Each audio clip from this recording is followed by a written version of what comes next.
Yesterday, December 7th, 1941, a date which will live in infamy. The United States of America was suddenly and deliberately attacked by naval air forces of the Empire of Japan.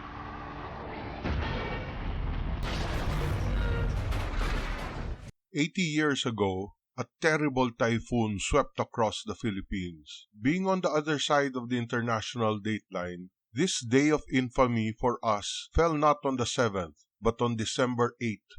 In the predominantly Catholic Philippines, this is the Feast of the Immaculate Conception, a day celebrating the Virgin Mary, Mother of the Christ. Yet on this date, in the year of our Lord 1941, came a conception far from immaculate.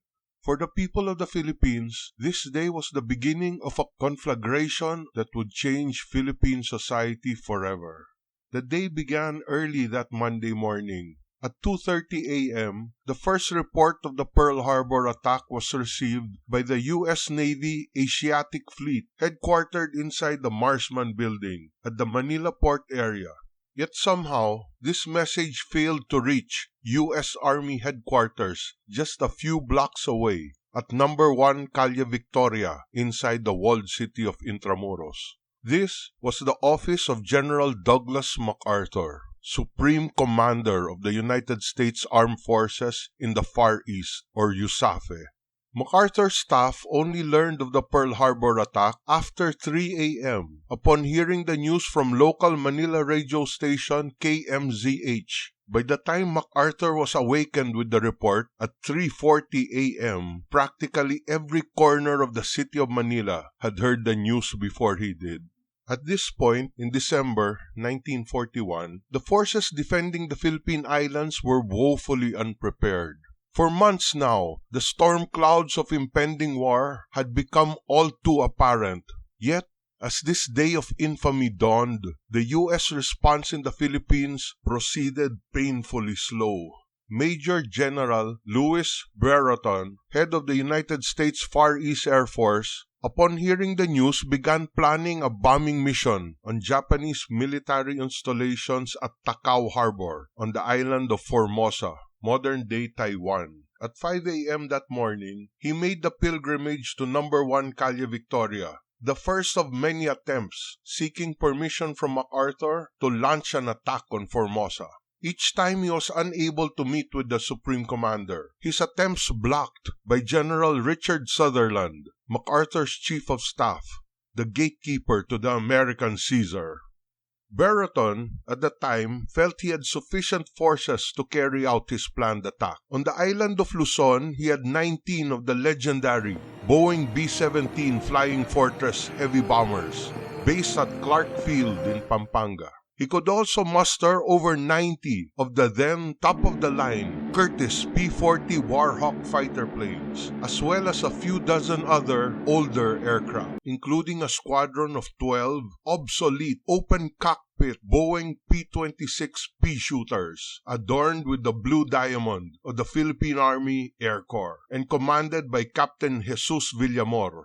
Aside from the B-17s in Clark, the rest of the aircraft were scattered across bases in Luzon, at Del Carmen Field south of Clark, at Iba Field in Zambales, at Nichols Field and Nielsen Field, both south of Manila. Brereton himself had his headquarters at Nielsen Airfield. On a side note, in the years after the war, the main runway of Nielsen would be transformed into a city street called Ayala Avenue, and the surrounding area would transform into the Makati Central Business District. All that morning, as Brereton desperately awaited the go-ahead from MacArthur, the Japanese Army and Navy were putting into motion their own war plans. The first sortie came from the southeast. A flight of Japanese planes from the aircraft carrier Ryuju off the Palau Islands flew to the southern island of Mindanao. Over the Gulf of Davao, they strafed and sank 2 consolidated PBY Catalina flying boats. The accompanying seaplane tender, USS William Preston, was able to escape. It was the first hostile action of the war in Philippine territory. News of the attack would not reach USAFE headquarters till hours later. The main Japanese effort would originate from the island of Formosa, Brereton's intended target.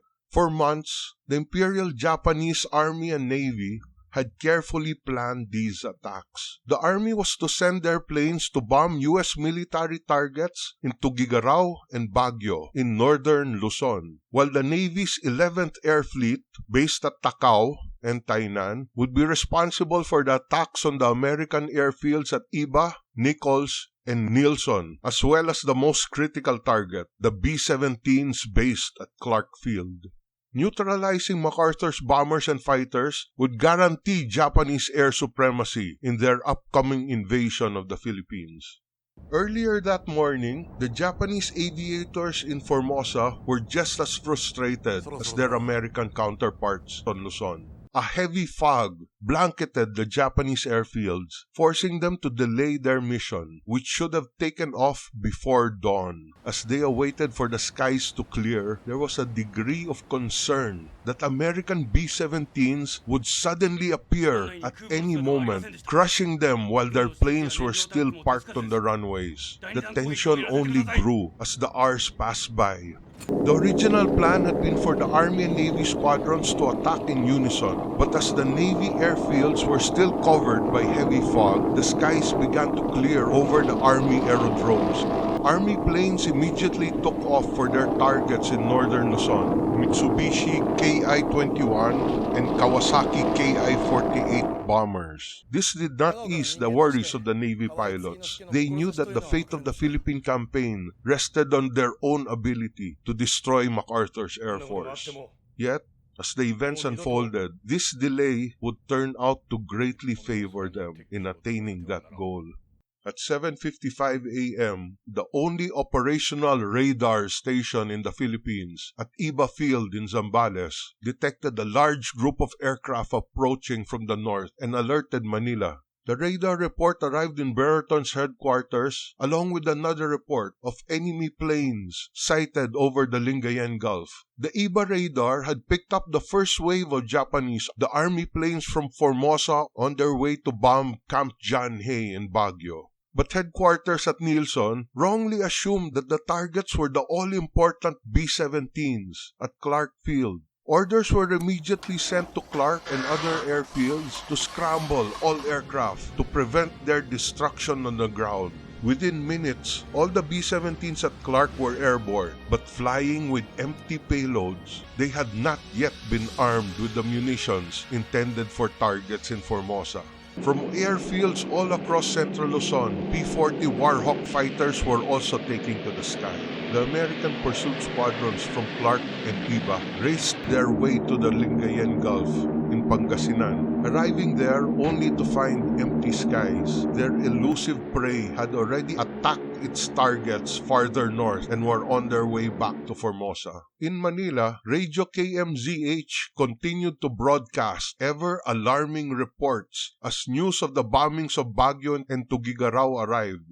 In typical Philippine fashion, rumor begot rumor. Word of enemy planes over Clark, a report of enemy battleships off the coast of Luzon, and many more flooded USAFE headquarters. This confusion was compounded by poor radio communications. As a result, the American pursuit planes in the air were scattered all across the skies of Luzon, chasing phantom targets and burning fuel.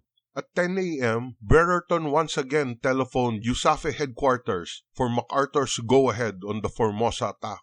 Once again, he received the same negative reply from Sutherland. Yet, just 15 minutes later, MacArthur finally issued Brereton the order to take offensive action against Formosa. At that time, the B-17s were still in the air, circling over central Luzon with empty bomb bays. All aircraft were ordered recalled to bases for refueling and the bombers to be loaded with munitions. The target of the attack would be the Japanese bases around Tacau Harbor. Start time was scheduled for 2 p.m., but it was already too late.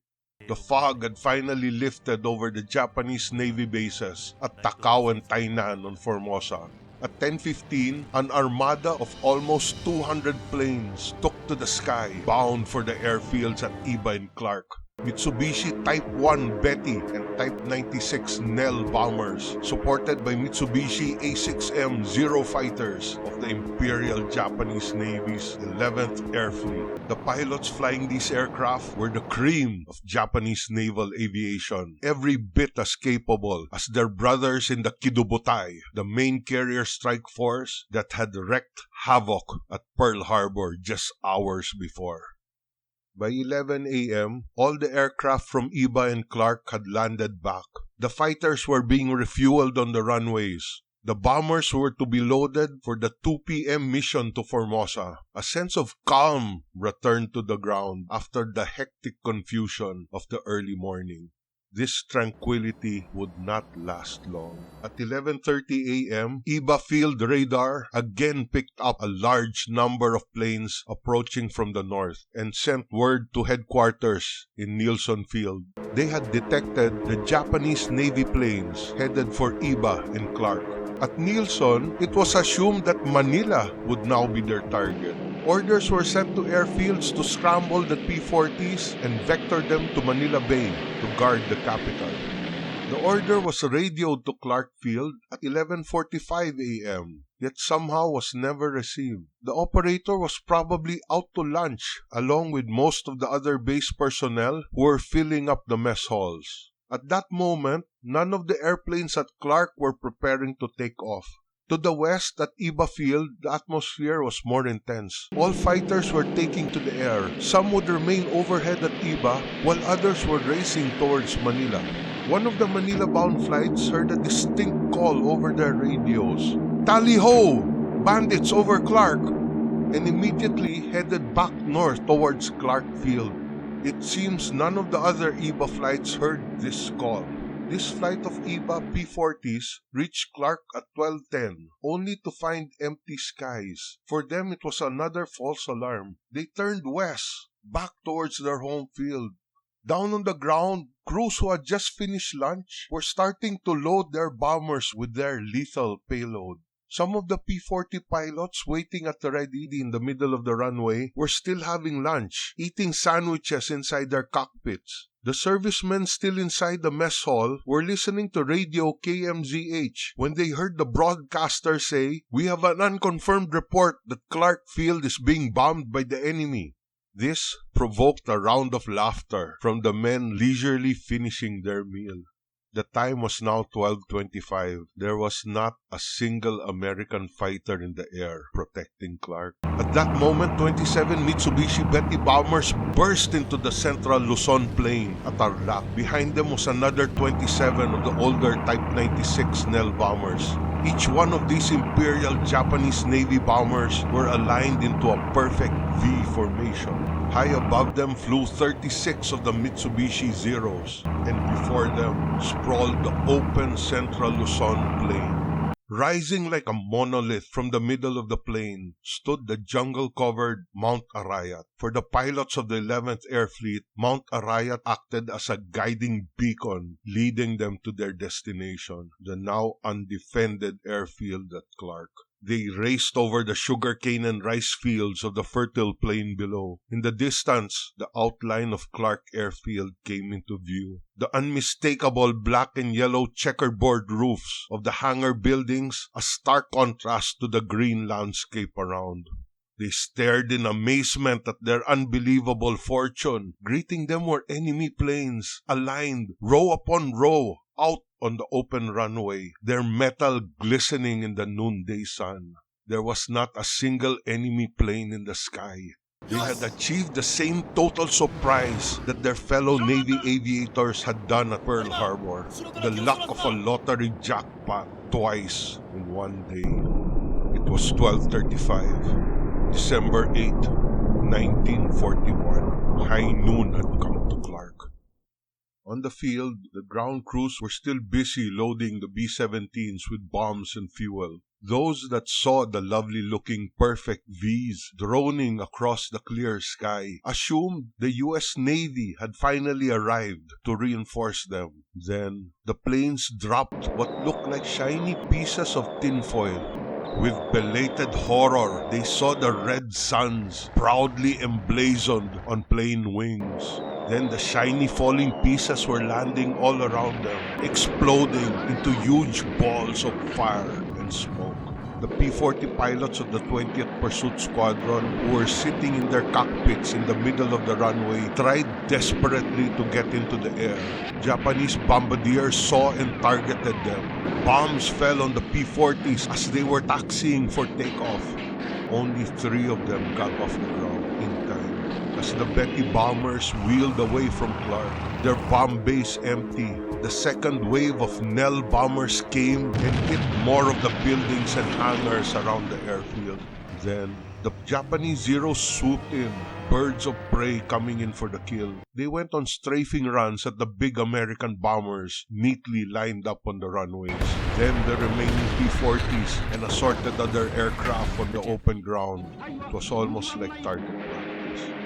Just minutes after the first bombs dropped on Clark, the 2nd Japanese Navy group attacked Iba Field from the west and wrought the same destruction as had befallen Clark.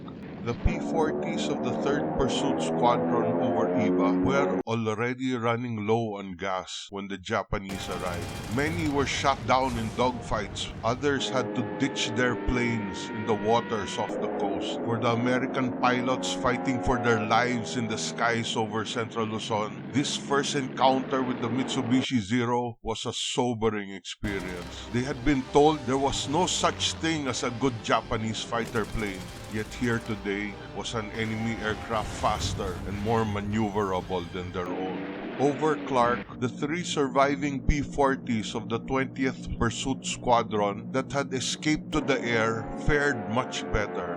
While the rest of their squadron was left burning on the ground at Clark, they raced skyward to engage with the enemy. One of the pilots, Lieutenant Randall Keetor, quickly scored hits on a Japanese Zero, flown by Petty Officer Yoshio Hirose of the Tainan Kokotai. The first Japanese plane shot down from Philippine skies. Another pilot, Lieutenant Joseph Moore, the 20th Squadron commander, would later serve a storied military career. He flew over the beaches of Normandy during the D-Day invasion. After the war, he would break the airspeed record in a Republic F-105 Thunder Chief.